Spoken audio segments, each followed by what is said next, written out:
मैं शादी के बाद अपनी पत्नी को लेकर एक नए घर में शिफ्ट हो गया था। मैं अपनी पत्नी के साथ एक खूबसूरत और सुकून भरी जिंदगी गुजारना चाहता था। मेरा नाम अंकित और मेरी पत्नी का नाम शीतल था। हमारी शादी को 1 महीना ही हुआ था और इस 1 महीने में मैंने शीतल को बहुत कम ही बातचीत करते देखा था। आज मैं ऑफिस से आया तो शीतल के हंसने की आवाजें कमरे से आ रही थीं। मैं भी कमरे की तरफ चल पड़ा, लेकिन जैसे ही मैं कमरे के दरवाजे तक पहुंचा, शीतल के साथ साथ मुझे एक मर्दाना आवाज भी सुनाई दी। मैं जो अपने कमरे के दरवाजे का लॉक घुमाने ही वाला था, उस लड़के के हंसने की आवाज पर मेरा हाथ वहीं पर रुक गया था। ये कौन था जो मेरी पत्नी के साथ कमरे में मौजूद था? मेरा दिमाग तो घूम कर रह गया। मैंने गुस्से से कमरे का लॉक घुमाना चाहा तो मुझे हैरत का बड़ा ही जोर का झटका लगा, क्योंकि दरवाजा अंदर से लॉक था। अब तो मेरा पारा हाई हो गया। मेरी पत्नी उसके साथ कमरा लॉक करके अंदर बैठी थी। मैंने बड़ी जोर से दरवाजा बजाया तो एकदम ही अंदर सन्नाटा सा छाया था, बिल्कुल खामोशी। कुछ देर बाद ही शीतल की आवाज आई, कौन है? मैंने कहा, कौन हो सकता है, दरवाजा खोलो, मैं हूं। मेरी आवाज सुनकर फौरन शीतल ने दरवाजे का लॉक खोला था, लेकिन दरवाजा थोड़ा सा ही खोला था और उस पर शीतल खड़ी थी। कहने लगी, आप इतनी जल्दी कैसे आ गए? अभी तो आपके ऑफिस से वापसी का वक्त नहीं हुआ। वह बहुत घबराई हुई लग रही थी। मैंने कहा, हाँ, आज ऑफिस में काम जरा कम था, इसलिए बॉस ने छुट्टी दे दी। ये कहकर मैंने देखा कि ना वह दरवाजा पूरा खोल रही है और ना मुझे अंदर आने की जगह दे रही थी। मेरे हाथ में लैपटॉप का बैग था। मैं थका हुआ आया था और फिर जिज्ञासा के मारे मेरी जान भी निकल रही थी कि आखिर कमरे में कौन है। मैंने कहा, शीतल पीछे तो हटो, मुझे कमरे में आना है। बड़ी मुश्किल से उसने दरवाजा खोला तो सामने बेड पर बैठे लड़के को देखकर मेरा सारा गुस्सा खत्म हो गया। अरे, वह तो मेरी पत्नी का भाई था। मैं भी न जाने क्या क्या सोच रहा था। मुझे अपनी सोच पर अफसोस होने लगा।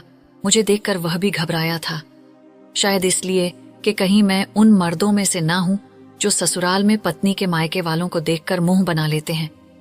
मैंने कहा, अरे मयंक, तुम आए हुए हो? मेरे बोलने का अंदाज बिल्कुल नॉर्मल हो चुका था। वह फौरन खड़ा होकर मेरी तरफ बढ़ा और अपना हाथ मिलाने के लिए मेरी तरफ बढ़ाया। मैं उससे खुश होकर मिला था और पूछने लगा, मयंक, तुम कब आए? मेरे सवाल का जवाब देने की बजाय वो शीतल की तरफ देख रहा था।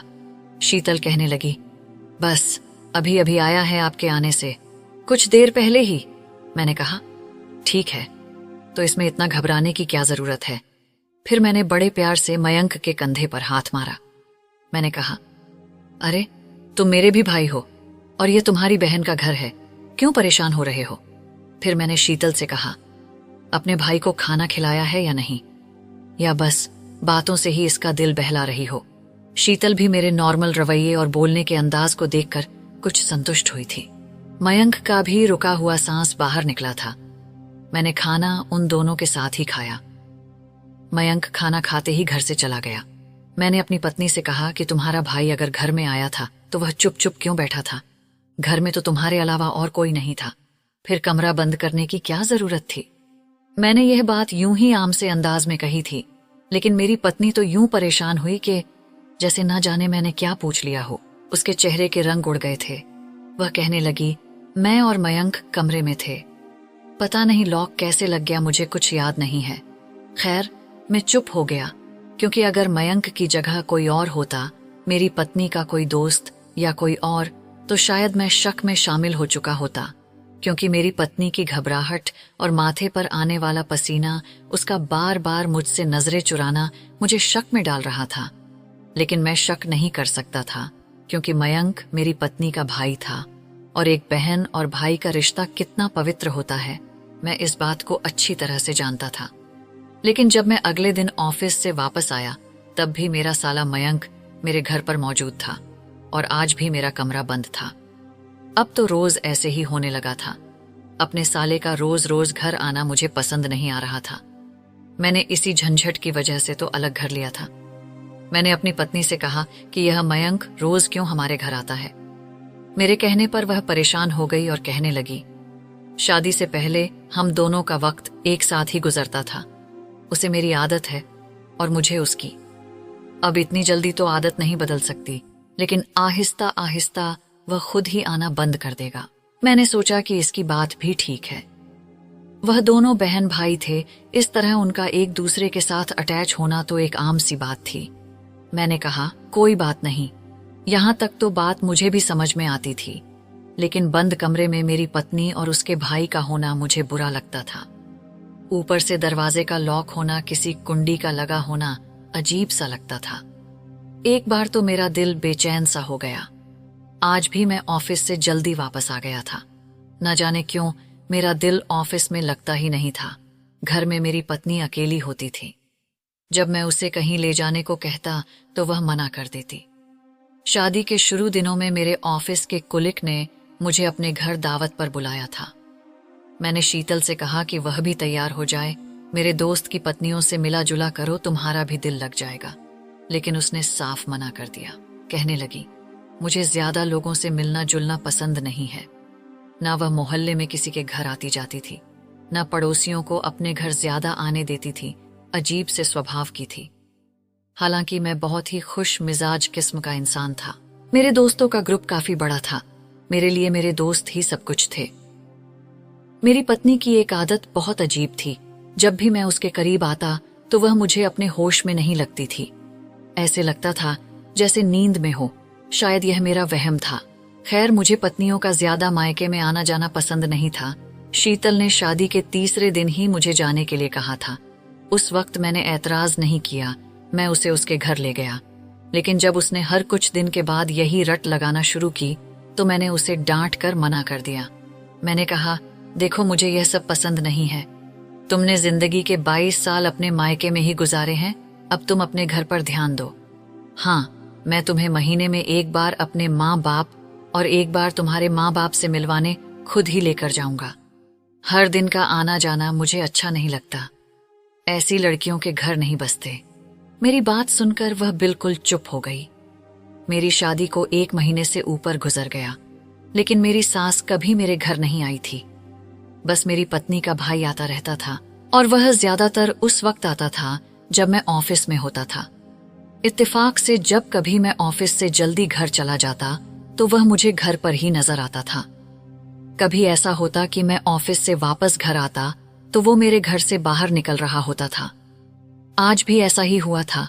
शायद उसे यह पता चल गया था कि मैं कितनी जल्दी घर आ सकता हूँ, इसलिए वह घर से बाहर निकल रहा था जब मैं घर के अंदर जाने ही वाला था। जैसे ही मैन गेट पर चाबी लगाकर मैंने उसे खोलना चाहा तो वह दरवाजा पहले से ही खुल गया। सामने मेरा साला खड़ा था। एकदम मुझे सामने देखकर वह बुरी तरह से घबराया था। एक तो मुझे उन दोनों बहन भाइयों के घबराने की आदत समझ में नहीं आती थी। न मैं कोई गुस्से वाला व्यक्ति था। मैंने तो बड़े प्यार से शीतल को समझाया था कि मुझे उसका बार बार मायके जाना पसंद नहीं, लेकिन पता नहीं क्यों ये दोनों मुझे देखकर घबराहट का शिकार क्यों हो जाते थे। मुझे देखकर वह कहने लगा, आप अब आए हैं, मैं तो आपका इंतजार करते करते अब जा रहा हूं। मैंने कहा, क्यों जा रहे हो? कहने लगा, बस एक जरूरी काम याद आ गया था, फिर कभी आऊंगा। वह मुझसे हाथ मिलाने लगा तो मैंने उसका हाथ जोर से दबोच लिया और उसे खुद से करीब करके कहा, मुझे यह बात तुम्हें कहनी तो नहीं चाहिए, तुम्हें खुद समझनी चाहिए, लेकिन अब अगर तुम नहीं समझ रहे हो तो मजबूरन मुझे तुमसे यह कहना पड़ रहा है कि जब बहनों की शादी कर देते हैं तो उन्हें उनके घर में बसने देते हैं। बार बार उनके घर जाना अच्छा नहीं होता, बल्कि मेरी माँ तो कहती हैं कि शादी के बाद बहन के ससुराल का पानी भी नहीं पीना चाहिए। खैर, मैं इस बात को सही नहीं समझता हूँ। तुम बेशक अपनी बहन से मिलने आया करो, लेकिन आए दिन का आना जाना सही नहीं लगता। मैंने बड़े प्यार मोहब्बत से उसे यह समझा दिया था कि मुझे उसका आना पसंद नहीं है। वह वापस चला गया, लेकिन मुझे बड़ी अजीब सी नजरों से देख रहा था। शायद उसे मेरा यूं समझाना बुरा लगा था। अगर लगा भी था तो लगता रहे, उसे खुद समझना चाहिए था कि वह क्या कर रहा है। खैर, मैं घर में गया तो शीतल अभी भी अपने कमरे में थी। मैं भी सीधा कमरे में चला गया, लेकिन मैं जैसे ही कमरे में गया तो मेरा दिल धक से रह गया। शीतल वॉशरूम में नहा रही थी। सामने बेड की चादर बुरी तरह से बिखरी हुई थी। यह सब देखकर मेरा दिल किसी ने मुट्ठी में जकड़ा था। अचानक मेरी नजर बेड पर पड़ी हुई घड़ी पर पड़ी। जो कि मर्दाना घड़ी थी, और उसी घड़ी के पास शीतल की चूड़ियां भी उतरी पड़ी थीं। अगर यह घड़ी उसके भाई की थी तो फिर ऐसा क्या हुआ था? यह सोचकर मेरा दिल धड़कना भूल गया था। मैं अभी ऐसे ही खड़ा था कि अचानक से वॉशरूम का दरवाजा खुला। गीले बालों पर तौलिया लपेटे मेरी पत्नी बाहर आई, लेकिन मुझे देखकर वह परेशान हो गई और कहने लगी, आपके ऑफिस की ड्यूटी बदल गई है क्या? अब आप अक्सर घर जल्दी आने लगे हैं। मैंने उसे कोई जवाब नहीं दिया, लेकिन बेड की चादर से अपनी नजरें नहीं हटाई। बेड पर अपनी चूड़ियां देखकर फौरन शीतल ने अपनी खाली कलाइयों को देखा, फिर चूड़ियां पहनने लगी। मैंने कहा, ये चादर क्यों बिखरी पड़ी है? कहने लगी, बस सफाई करने ही वाली थी। आपके आने से पहले मैं कमरा बिल्कुल साफ कर देती हूँ। आज आप जल्दी आ गए हैं, इसलिए आपको बिखरा हुआ लग रहा है। यह कहकर वह अपनी चूड़ियां उठाने लगी और अपनी कलाई में पहनने लगी। साथ ही साथ उसने उस घड़ी को भी अपनी मुट्ठी में छुपा ली थी, शायद मुझसे छुपाने की कोशिश कर रही थी। मैंने कहा, तुम क्या कर रही थी? कहने लगी, कुछ भी तो नहीं, बस खाना बनाया था तो गर्मी लग रही थी, इसीलिए सोचा पहले नहा लूं। मैंने पूछा, आज मयंक आया था? ये सवाल मैंने जानबूझकर किया था। वो नहीं, मैं सर हिलाने लगी। कहने लगी, नहीं तो वह भला क्यों रोज आएगा? मैं तो उसके जवाब को सुनकर हैरान रह गया। वह क्यों मुझसे झूठ बोल रही थी? मैंने तो खुद उसे जाते देखा था। शायद शीतल को यह लगा कि मैं मयंक के जाने के बाद घर में आया हूं। मैंने जानबूझकर उसे यह नहीं बताया कि मैं और मयंक बाहर मिल चुके हैं। वह मुझसे कहने लगी, आपके लिए खाना लगाती हूं, आपको भूख लगी होगी। लेकिन मेरी तो भूख मर चुकी थी। मेरा दिमाग तो साएं साएं कर रहा था। जो बातें मैं सोचना नहीं चाहता था वह मेरे दिमाग में घूमने लगी थी। लेकिन जब मैंने शीतल और मयंक के रिश्ते के बारे में सोचा तो मुझे अपनी सोचों पर अफसोस होने लगता, लेकिन मैं ऐसा सोचने पर मजबूर था। एक बार मैं ऑफिस जाने के लिए घर से बाहर निकला तो मेरे सामने वाले पड़ोसी ने मुझे रोक लिया और कहने लगा कि अगर तुम बुरा ना मानो तो तुमसे एक बात कहूं। मैंने कहा, बुरा मानने वाली क्या बात है?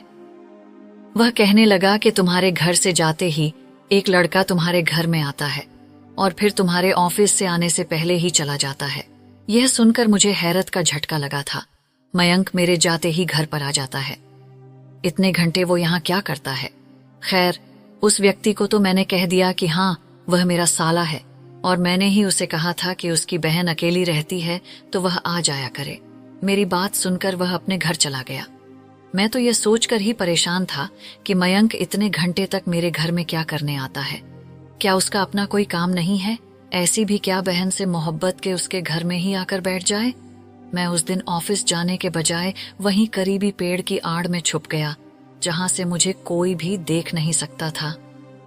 वैसे भी सुबह के वक्त हमारी गली में ज्यादा भीड़ नहीं होती थी, इसलिए मुझे किसी ने भी पेड़ के पीछे छुपा हुआ नहीं देखा। अभी 1 घंटा गुजरा था कि मैंने मयंक को अपने घर के दरवाजे के पास देखा।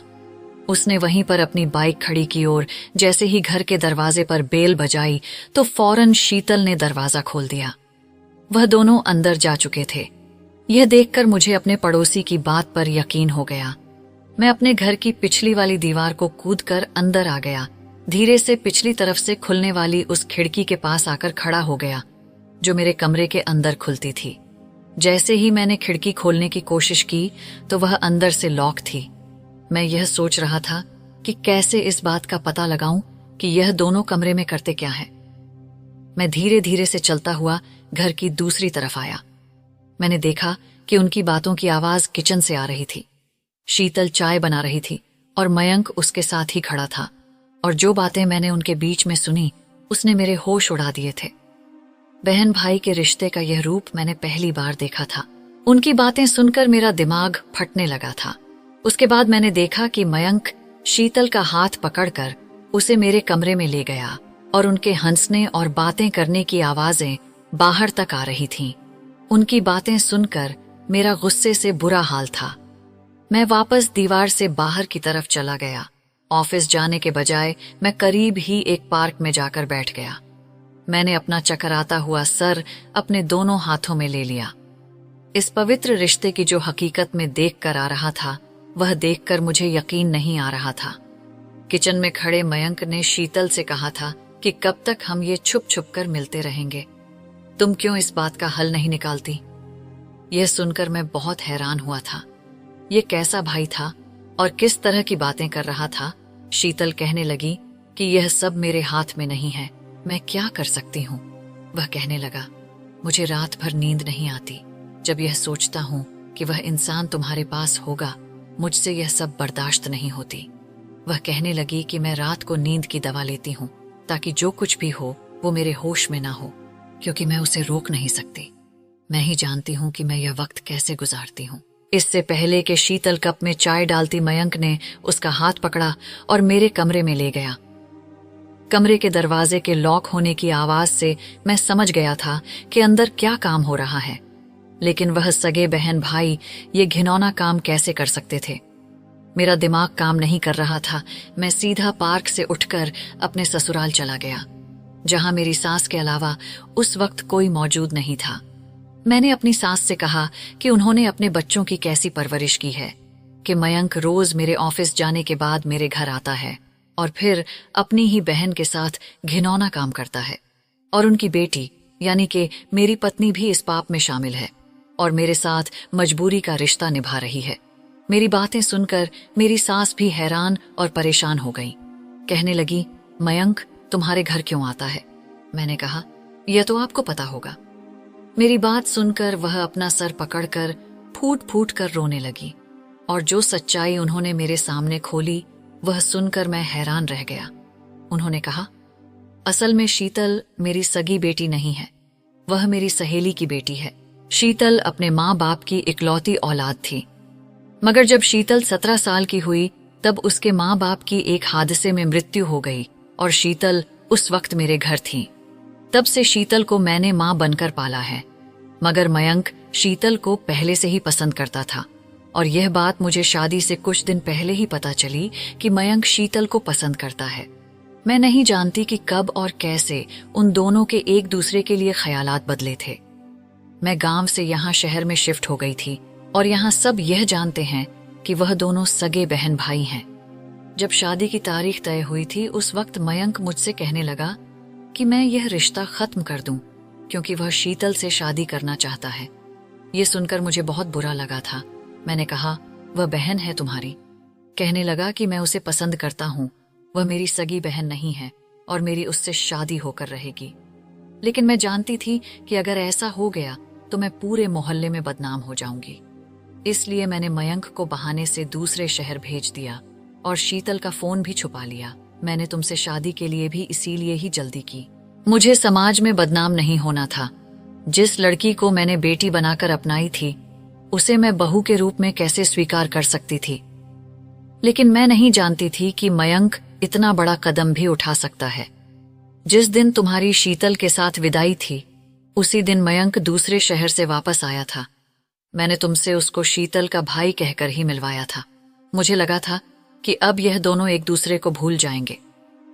बेशक वह सगे बहन भाई नहीं थे, लेकिन मैंने उन्हें अपनी औलाद ही समझा था।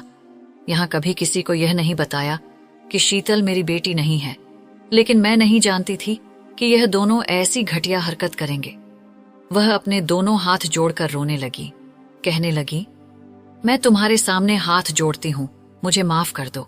अगर मुझे जरा भी पता होता कि यह दोनों गंध की तरफ निकल जाएंगे तो मैं कभी भी तुम्हारे साथ यह जुल्म ना करती। मैं वहां से वापस लौट आया था। इस रिश्ते की हकीकत बहुत ही घटिया थी। मैंने घर आते ही दरवाजा बहुत जोर जोर से बजाया था, क्योंकि मैं जानता था कि मयंक इस वक्त मेरे घर में ही मौजूद होगा। दरवाजा शीतल ने खोला तो उसके रंग उड़े थे। मैं घर के अंदर आया और मैंने कहा कि बाहर निकालो उसे, जिसे तुम अपना भाई कहकर उसके साथ मुंह काला कर रही हो। मैं सब जान चुका हूं। यह सुनकर मयंक कमरे से बाहर आ गया। मैंने उसे कहा कि अगर तुम शीतल से कोई रिश्ता बनाना चाहते थे तो तुम्हें सच बताना चाहिए था। तुम उसके भाई की हैसियत से मेरे घर में आते थे और एक घिनौना पाप करते रहे। तुमने तो मेरी नजर में बहन भाई के रिश्ते की अहमियत ही खत्म कर दी है। यह कहकर मैंने शीतल से तलाक ले ली और मयंक से कहा कि ले जाओ ऐसी औरत को जिसके लिए उसके पति का साथ एक तकलीफ हो। ले जाओ इसे, क्योंकि मेरी नजर में ऐसी औरतों की कोई औकात नहीं है जो अपने पति के साथ बेवफाई करे और दूसरे मर्द के साथ पाप करे।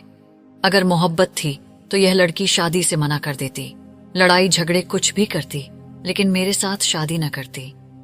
मेरी बात सुनकर वह दोनों यहां से जा चुके थे। मैं 6 महीने तक तो बहुत उदास रहा, मगर फिर सोचा एक लड़की के पीछे क्यों अपनी जिंदगी को बर्बाद करूं। मैंने एक लड़की से शादी कर ली और आज मैं अपनी पिछली जिंदगी को भुलाकर उसके साथ एक खुशहाल जिंदगी गुजार रहा हूं। तो दोस्तों, क्या ख्याल है आपका इस कहानी के बारे में? कमेंट करके हमें जरूर बताएं। वीडियो को लाइक करके चैनल को सब्सक्राइब कर लीजिए। मुझे दीजिए अगली वीडियो तक इजाजत। तब तक के लिए धन्यवाद।